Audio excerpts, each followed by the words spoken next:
Hey everyone, welcome to Locked On Lakers for Wednesday. Brian Kamenetsky, Andy Kamenetsky. The season is nigh. Andy, is there any wiggle room in the starting lineup? That's next.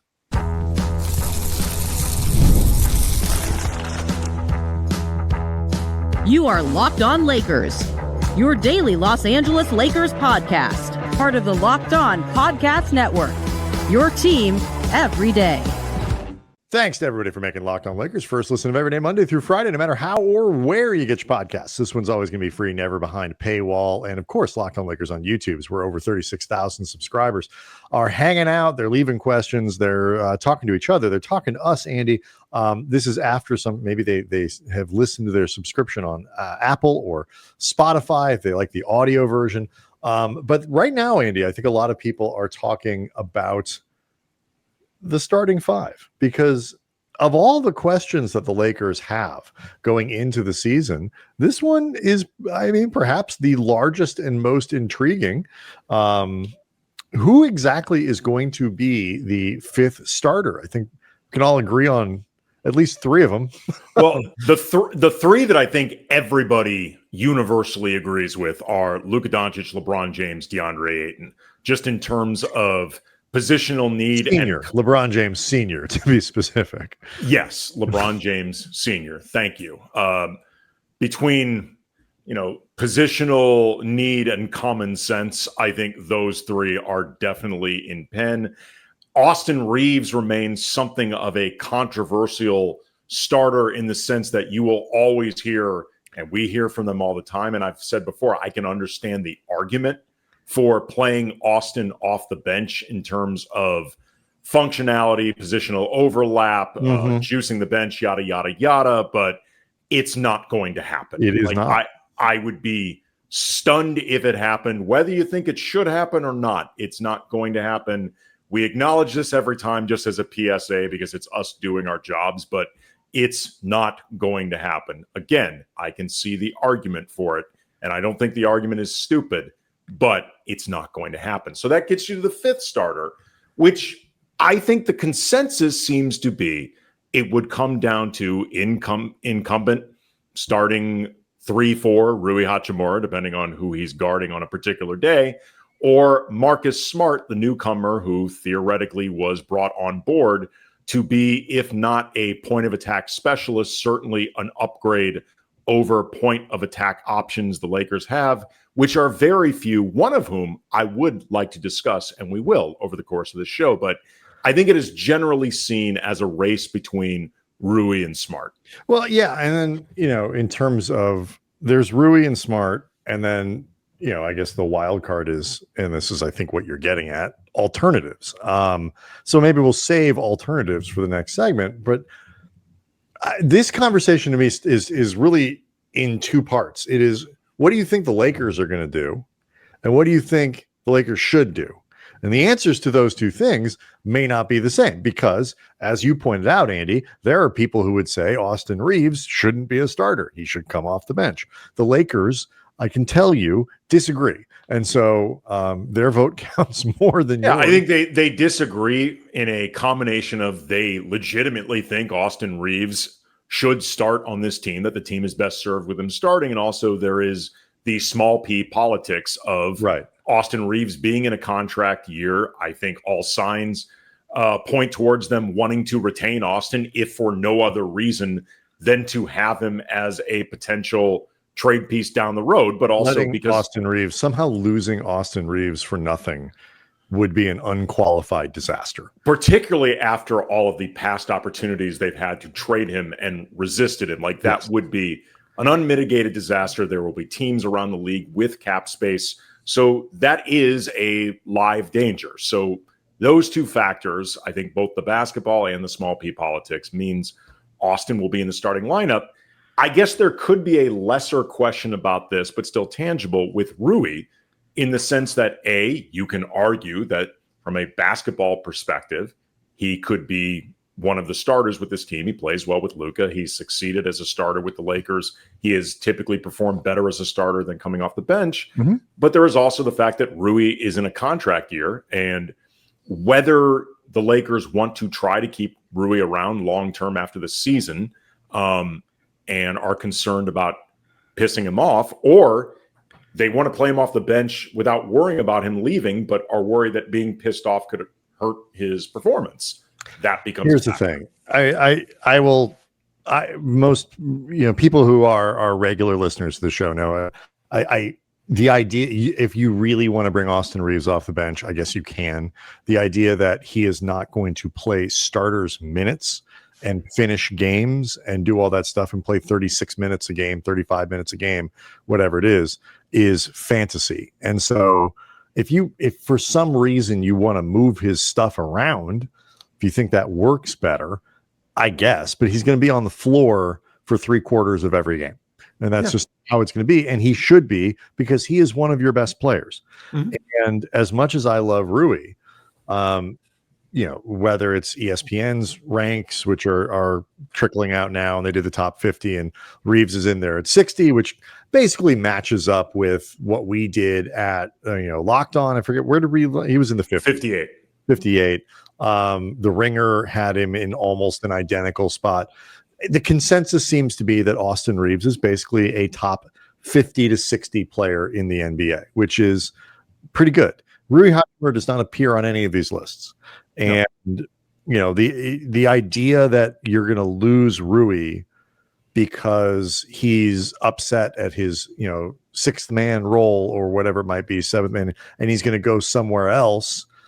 I get, I don't want to lose Rui for nothing either into next year, but I think it's very clear if the Lakers wanted to re-sign and extend Hachimura, they could. Rui's not going to get a raise like AR. He's not going from the 17 million or 17 and change, I think he's making this year, to 27 next year. He's not. He's going to make something very similar, I think, to what he makes now. I think if you told me next year Rui plays exactly like he did last year, which was very solid, and gets 3 and 60, 3 and 66, something like that, I think that's probably 66 to me. 22 a year seems about as high as it's going to go. I would agree. I think it's much more likely it's lower than that. Right. And look, I think our everydayers know I've been a very strong proponent of Rui.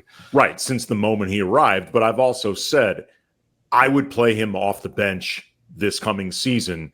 Because I think the bench needs the presence of someone like Rui, and I think it becomes easier to not have to keep as many of LeBron, Rui, and Austin on the floor at all times for offensive purposes. If you are playing Rui off the bench, just from a configuration standpoint, it makes things easier.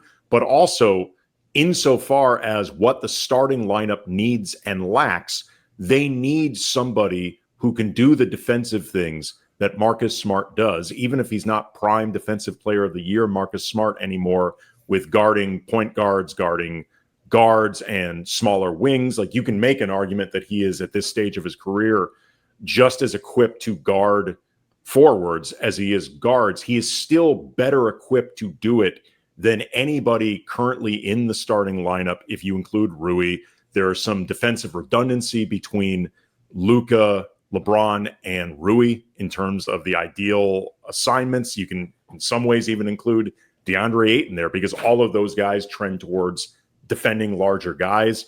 Marcus Smart just provides more necessary utility in that starting lineup than Rui does. It's really not so much about what Rui does wrong as what Marcus Smart provides that they need. Yeah, and I mean, you're essentially answering one of the big questions: what would you do? And I agree. I would start Smart. That would be my choice. Between those two, yes. Between Rui and Smart, I would start Smart. So let's maybe, and like, we can break down why. You started it. I think there are a lot of reasons that get to it. Beyond just the Rui's skill set and some of the stuff that you mentioned before. And then we can also talk about, are we missing any names? Are there any alternatives that we have not discussed that we should, that would be a good fit in that starting lineup? So do all that next. Locked on Lakers is brought to you by FanDuel. The NFL season is in full swing, and FanDuel is making sure you are ready for every kickoff with a can't-miss offer. Right now, new customers, you bet just $5, $5, and if your bet wins, you get $300 in bonus bets to use across the app. So, as I always say, just pick something super obvious for that $5. And I love how FanDuel fits however you want to bet, whether you're talking player props or building a same-game parlay, maybe jumping in live during a game as the action unfolds. If you're somebody who just has a consistent feel for how things are going to shape up in a fourth quarter and you want to get ahead of those results with a little wager, it makes every game more exciting, whether you're watching the team you root for IRL or just keeping an eye on your fantasy lineup. So are you ready to play? If so, download the FanDuel app now by visiting FanDuel.com to get started. That's FanDuel.com to place your first $5 bet. So, yeah, I agree. I think I have some concerns about minutes when it comes to Smart, Andy, but I think ultimately he fills a niche that you really need. You really need in this lineup, particularly to balance out your starters. He's not going to play, I don't think, the same load, as LeBron, as Reaves, as certainly, Luka. I think Ayton could end up playing more minutes. But I think in terms of balancing out those starters, because you actually do have potentially some, defense coming off the bench. You can, and we'll get to this. I think, potentially some defense. And I think that if you leave Rui in there, you've got your three starters. Smart is not a terrible offensive player, but he's got some limitations. And I think you don't want to create environments and lineups where, he becomes sort of relied on as a scorer. The Lakers, I think, generally speaking, ought to be able to avoid those kinds of lineups because one, at least, of the three of Luka, Reaves, and LeBron ought to be on the floor at all times. Often two, sometimes all three. But I would play Smart there. I think it lends much more balance to your starting lineup that shouldn't need a ton of scoring potential, but would still benefit from Smart's ability to move the ball, as a secondary, playmaker, all that kind of stuff. I think it would have some value there. You would miss Rui's shooting, I think, to some degree. He's a much more effective outside shooter, and it would put more of an onus on Reaves. I'd argue he's the best shooter on this team. Yeah, I think that's probably true. And it would put more of at least that established.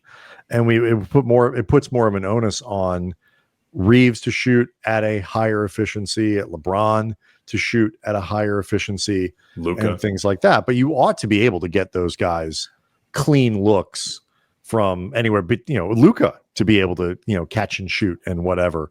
Those guys should be able to generate good looks and things like that. So I would also start Smart. What do you think they're going to do? I think they're actually going to start Marcus Smart.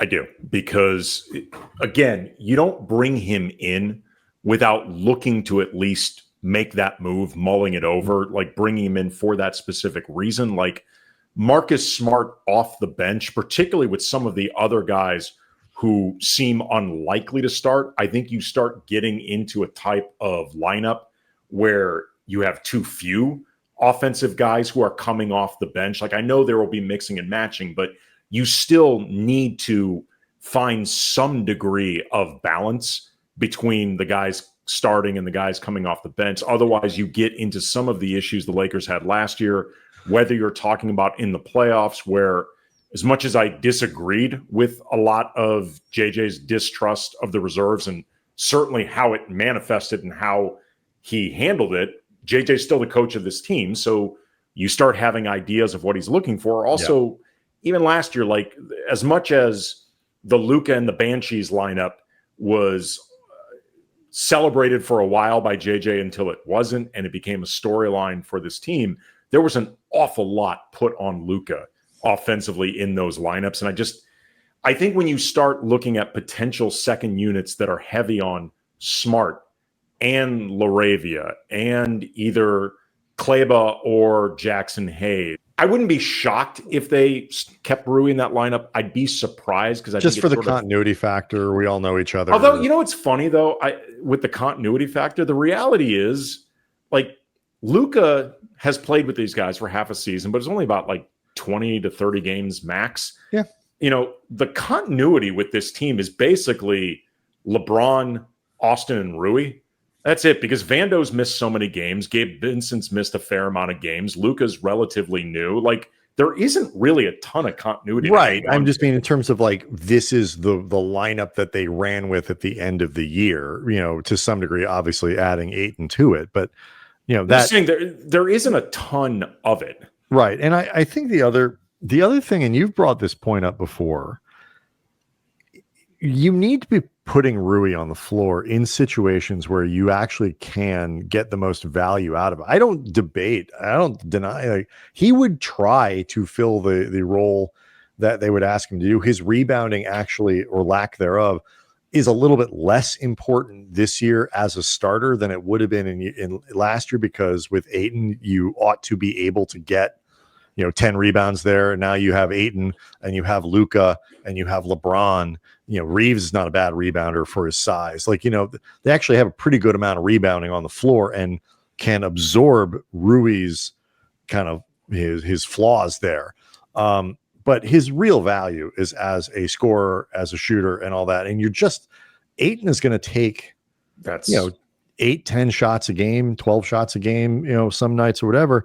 And a lot of those are going to come from Rui. It's like there's not enough space offensively, not spacing, but space to really maximize Rui. And then conversely, by putting Smart in there, you're kind of putting him into a context where you are kind of by design removing the need for him to be an offensive focus in any way, shape, or form. Yes.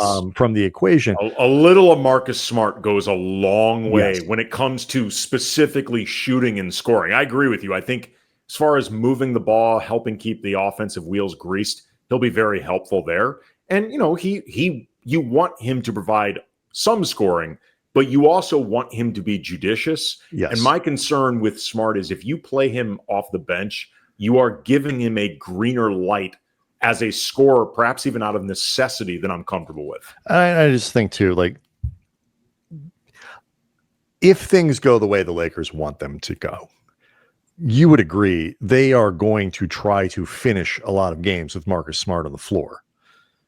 Potentially. Yeah. I mean, I think, you know, from a defensive matchup standpoint, I can foresee a lot of situations, at least, where that is something that I think it depends on the score of the game, to be honest. If they're 5 points behind, Rui may be out there. If they're 5 points up, Marcus Smart may be out there. Right, and matchups and all that stuff. I mean, depends where Deandre Ayton fits into the matchups.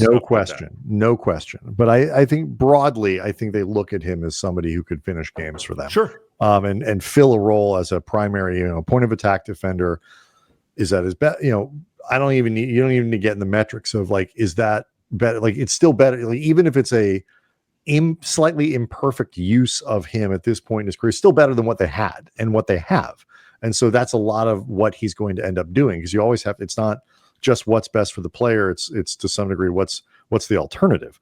The bigger question, I think, and I know this is something we can start, kind of start here, because I think we both agree about who we're talking about here, is there an alternative to either of those guys? And that would, I assume, in your mind, be Jared Vanderbilt as a guy that you could potentially stick in there. So we'll set it up before the break. What is the elevator pitch in your mind for starting Jared Vanderbilt? He is the best overall, I think, defender for 1 through 4 on this team. When you combine on-ball defense, man defense, ability to navigate screens, overall energy, physicality, rebounding, the ability to just have that be his thing. I think when healthy, Jared Vanderbilt is the best option they have on this team, just as a pure 1 through 4 defender. I think he unlocks the most possibilities. Marcus Smart, I know, is a former defensive player of the year, but he is older than Jared Vanderbilt. He, I think at this point, is not as quick as Vando. I think on paper, if you can find ways to work with or work through Jared Vanderbilt's offensive limitations, or perhaps even if you're talking about JJ specifically, live with them to some degree, I think you can make an argument for having Jared Vanderbilt in that spot. There's maybe one other dark horse guy that we can bring up coming up next. But really, to me, the primary guy would be Vando, just in terms of, I think, unlocking the maximum defensive potential with this team, particularly with their biggest weaknesses, which is perimeter defense. All right, well, let's break down some alternatives next.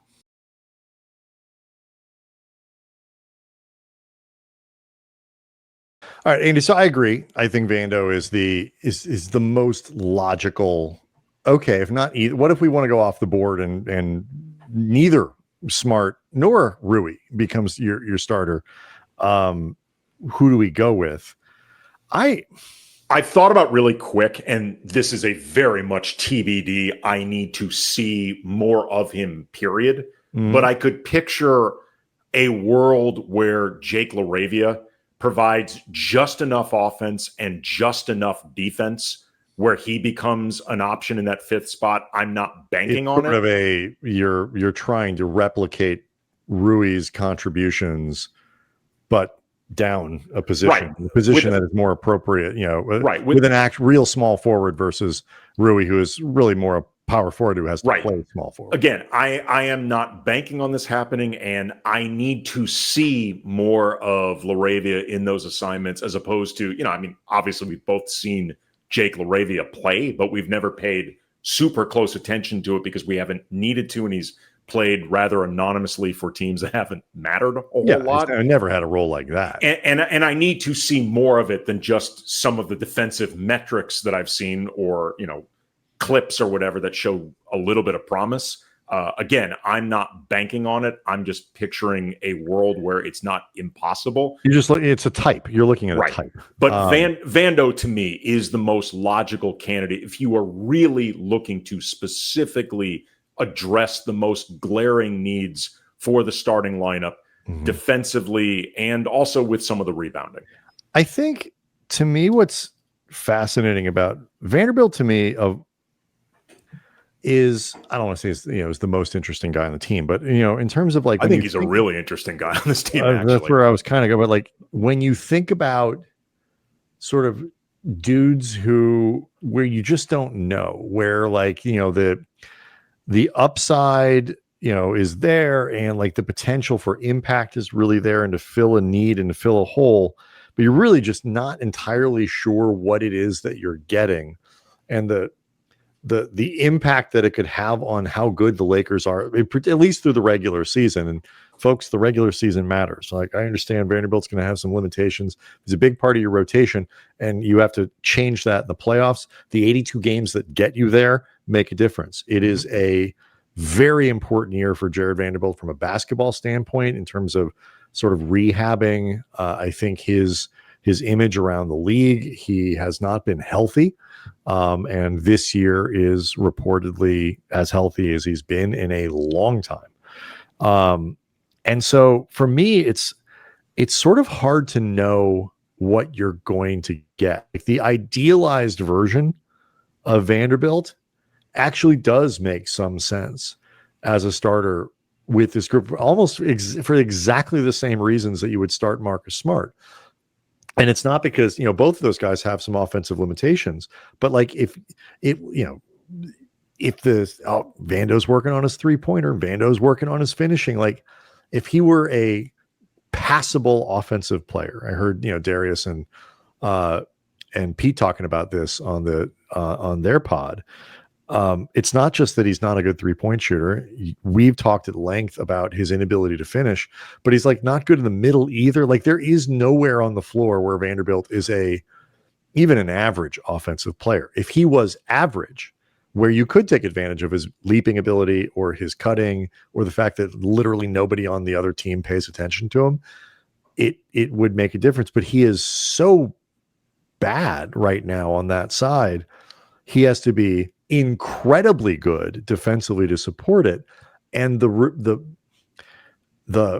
to me, at least, there was sort of the results are all over the place with that. But is that health? Is that how he's being used? Is it a combination? It's so hard to know with him. It is really hard to know. I mean, my hope is that coming into this offseason healthy and having the ability to, or coming into the training camp healthy, having had an offseason where he was healthy and able to fully work out the way he would and prepare the way he normally would, could lead to better leaping ability, better ability to absorb contact, better rhythm, better confidence. Like, I think Vando's confidence took a hit last year in ways that for sure. I looked up some numbers on him. And we'll get into a few of them before the show ends. But one thing I noticed was that his turnover percentage has increased a lot as a Laker, despite the fact that his usage has basically remained the same. Like, his usage was basically flatlined, but the turnovers kept going up. And I think that reflected his lack of confidence with the ball. I looked up some numbers like per cleaning the glass, Vando around the rim as a Laker, he has been in the 18th, 37th, and 16th percentile during those 2.5 seasons. Oof. Well below his standards when you look at his stays with other teams since he became like a full-time player, where he was typically in the 60th-ish percentile, which isn't world-beating, but that's good enough. Like, if he's in the 60th-ish percentile around the rim, that is good enough to keep him on the floor.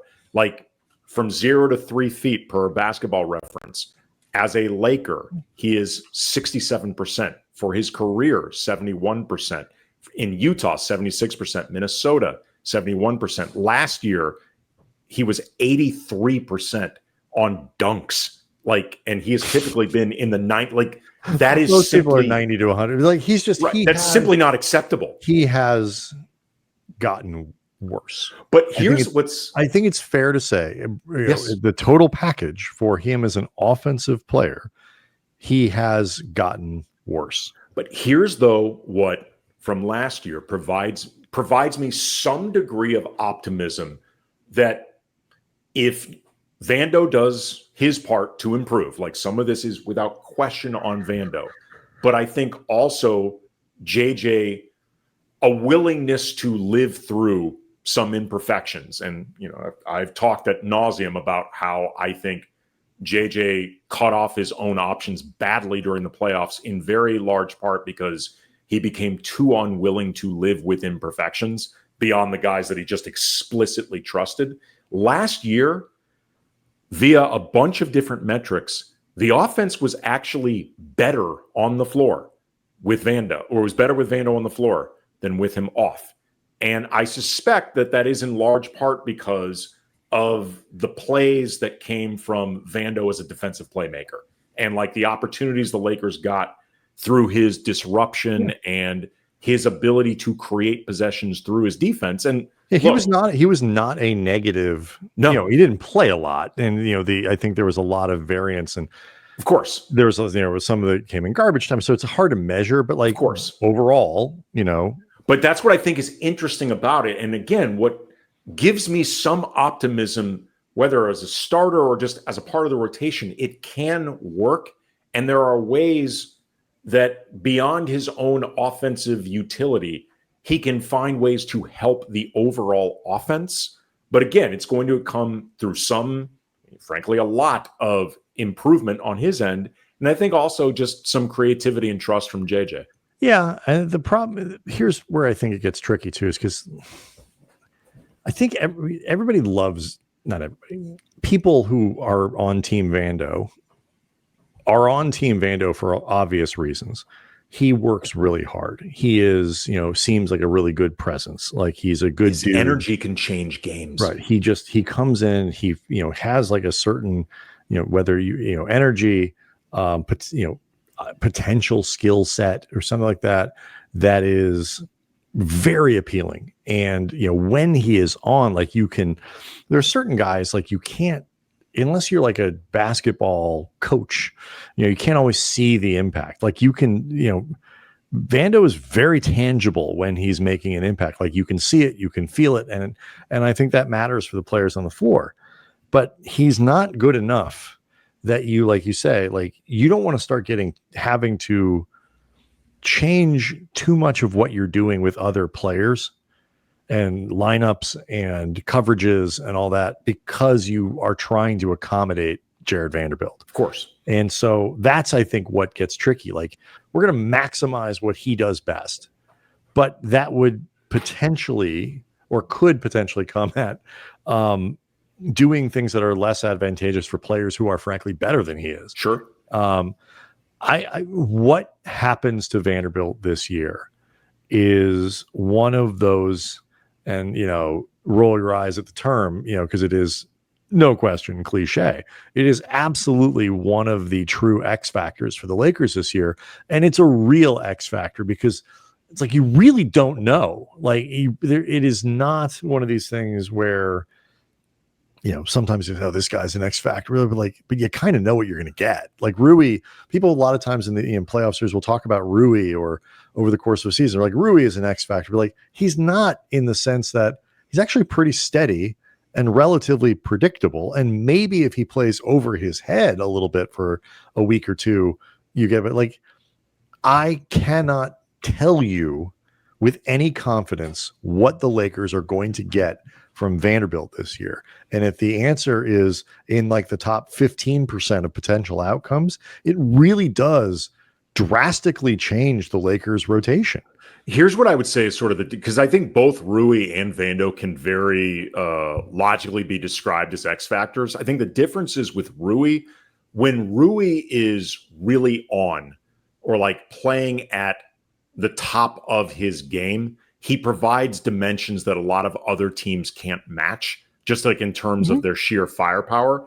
When Vando is on, for lack of a better way of putting it, he makes bleep happen. Vando can often just wreck shop in a game. Like he can, and he can do so in ways that other players don't replicate as well. So we'll see what happens. I mean, both of us agree that we would start Smart. I think if I had to put money on it, I think they will, but we'll see about that. The Vanderbilt thing, though, is something I'm sure we will continue to explore as training camp opens next week. Quick reminder, Thursday is when Pelinka and JJ Redick speak to the media. Andy will be there. We'll obviously talk about that for Thursday or Friday's show. So leave us questions, leave us comments. Let us know what you want to talk about as we head into training camp. Locked On Lakers on YouTube is where you can go hang out with over 36,000 subscribers and leave those questions and comments. You can always get us at Twitter at Cam Brothers. We'll see everyone tomorrow.